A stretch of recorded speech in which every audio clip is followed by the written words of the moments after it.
Subhash English school की online classes में आपका स्वागत है। आज हम कक्षा 6 की हिंदी में पाठ 3 भाई बहन नामक कहानी पढ़ेंगे। पाठ 3 भाई बहन। भाई बहन के ऊपर यह एक कहानी है।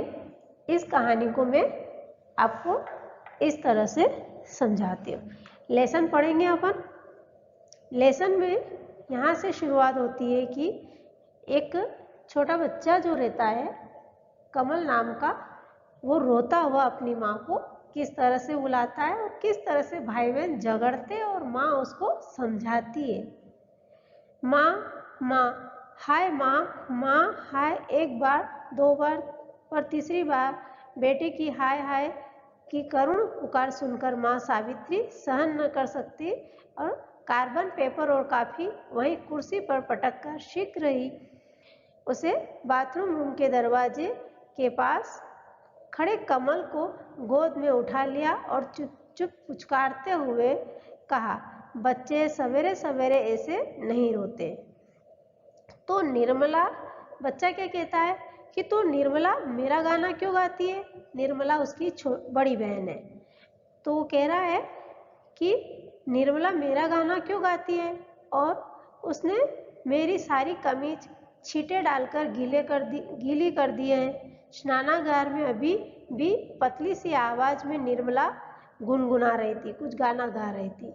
एक लड़का था, वह रोता रहता है। देखो इसमें एक लड़का, आप लेसन बुक खोल के देखोगे सामने तो उसमें पता चलेगा आपको कि एक और उसके बीच में डैश डैश, यानी कुछ गाना गा रही है, बीच बीच में वो गाती जा रही है। बड़ी ही दुष्ट लड़की है, उसकी माँ कहती है। बड़ी ही दुष्ट लड़की है, नहाकर बाहर निकले तो सही, ऐसी पिटाई करूंगी कि वह भी जाने। माँ से यह आश्वासन पाकर कमल कपड़े बदलने चला गया। उसको अच्छा लगा कि माँ अब दीदी को डांटेगी। न जाने कितनी मंगल कामनाओं, भावनाओं और आशीर्वादों को लेकर सावित्री ने अपने भाई के जन्मदिन पर उपहार भेजने के लिए एक श्वेत रेशमी कपड़े पर तितली की सुंदर आकृति खींची। ये माँ बना रही है अपने भाई के लिए, यानी कमल के मामा के लिए। हल्के नीले, सुनहरे और गहरे लाल रंग की रेशमी के तारों के साथ ही साथ न जाने कितनी मीठी स्मृतियां, यानी वो दोनों जब माँ और मामा छोटे छोटे होंगे तब उनकी क्या क्या लड़ाई झगड़े और नोकझोंक होती, बातें होती, वो सारी बातें उनको याद आ रही है। स्मृतियां भी उनके अंतःस्थल में उठकर बींदी सी जा रही है, यानी लगातार उनको याद आ रही है। अनेक वन, पर्वत, नदी, नाले और मैदान के पार दूर से एक मुखाकृति बार बार नेत्रों के सम्मुख आकर उसके रोम रोम में पुलकित कर रही है। रोम रोम को पुलकित कर रही है। ये क्या है? बहुत दूर उसका मायका है। किसका? सावित्री का, यानी कमल के नाना का घर है। और जब ये उसके जन्मदिन के लिए कुछ रेशमी कपड़े पर एक तितली बनाकर उसको भेजना जा रही है, तो स्मृतियों में बहुत दूर से ही उसके भाई का चेहरा उनके सामने आ जाता है।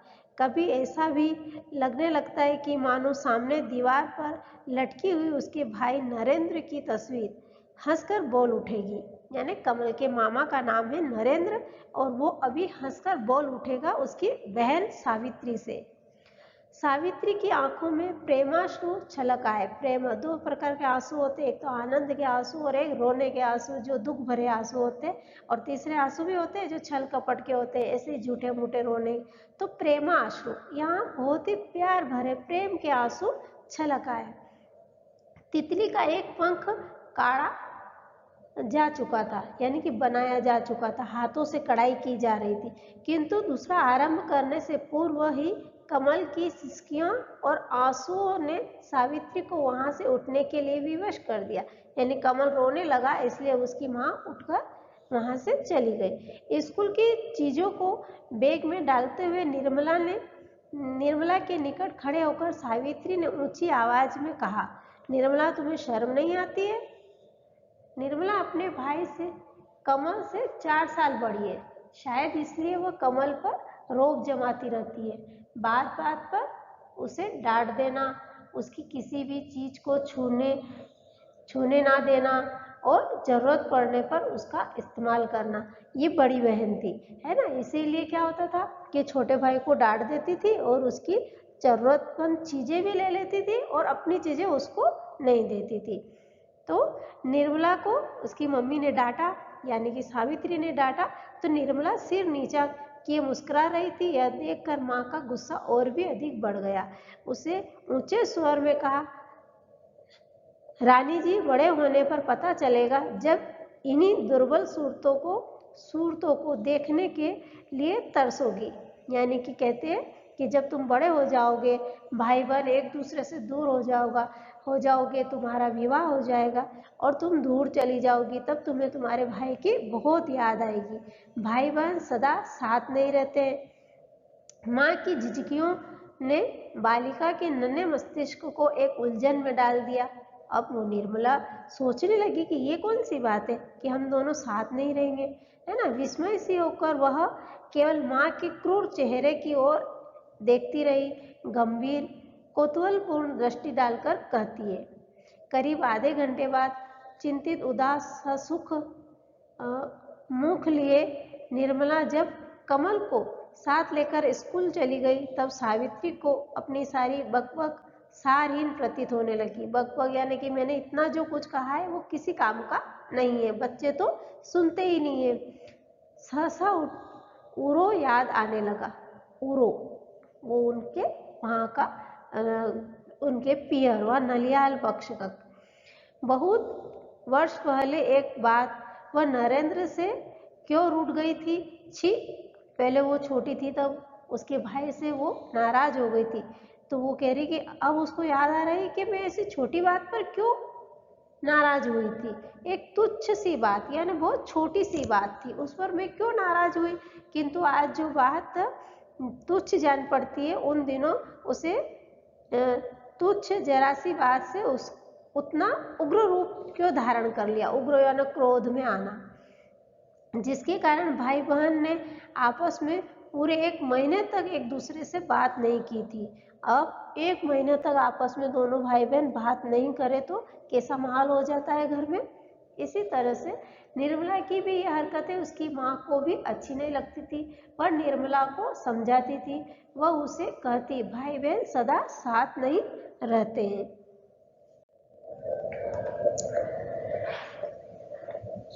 एक समय की बात है, मुहर्रम का जुलूस निकलने वाला था। निर्मला कमल को लेकर जुलूस देखने चली, है ना। निर्मला को जुलूस देखना था, इसीलिए वह कमल से पूछवाया माँ से कि हम दोनों सीता के घर जुलूस देखने जाए। कमल के विनम्र स्वर में अनुमति चाहिए और उसकी माँ ने कहा, नहीं नहीं, अपने घर से भी दिखाई पड़ता है। तो माँ ने देखा कि दरवाजे के ओट में निर्मला भी खड़ी है। तो कैसी चालाक लड़की है, इस गरीब को आगे कर लिया। गरीब को यानी छोटे बच्चे को आगे कर लिया कि हम खुद कुछ, और वो खुद कहना नहीं चाहती थी। जाना हो तो सावित्री ने झुझलाकर उत्तर दिया। उसने कहा कि हम वहाँ जुलूस देखने जाएं, है ना। तो उसकी माँ ने अनुमति दे दी। 5 बजे मुहर्रम का जुलूस निकलने वाला था। पल भर में चौराहे पर सैकड़ों मनुष्यों की भीड़ इकट्ठी हो गई।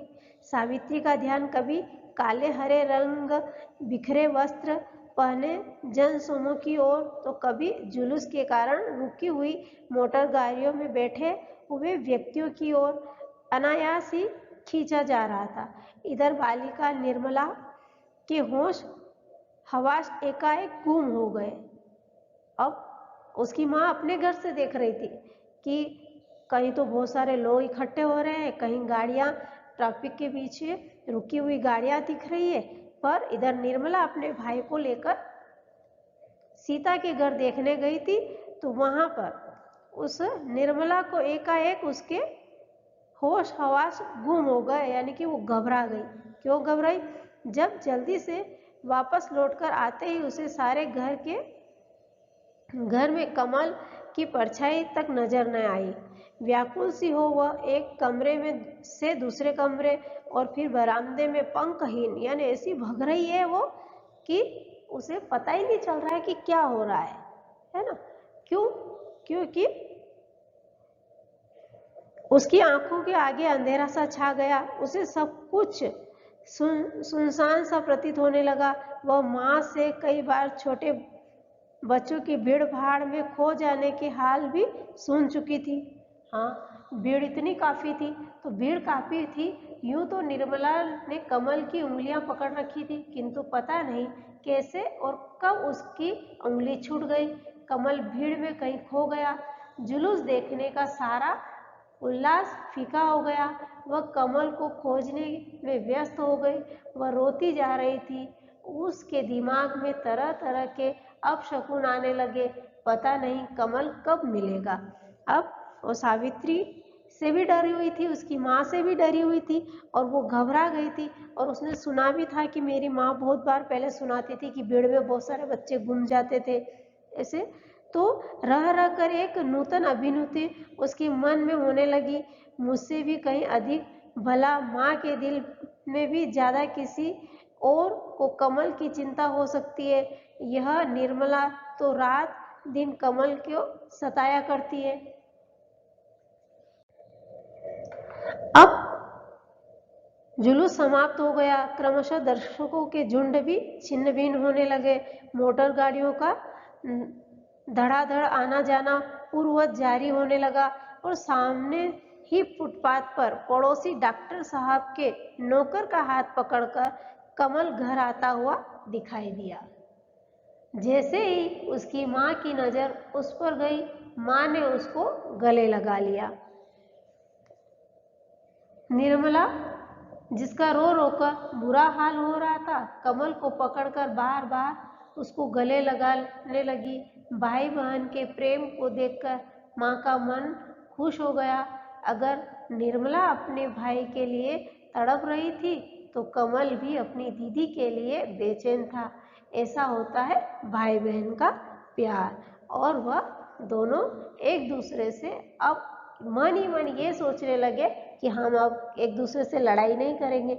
अब इस तरह से आप भी आपस में लड़ाई झगड़ा करते होंगे, पर यदि कोई दुर्घटना घट जाती है या ऐसी कुछ अनहोनी हो जाती है एक दूसरे के बिना, तो आप भी एक दूसरे भाई बहनों के एक दूसरे के लिए इतने ही चिंतित होते होंगे, और आपकी माँ आपको इसी तरह से सांत्वना भी देती होगी।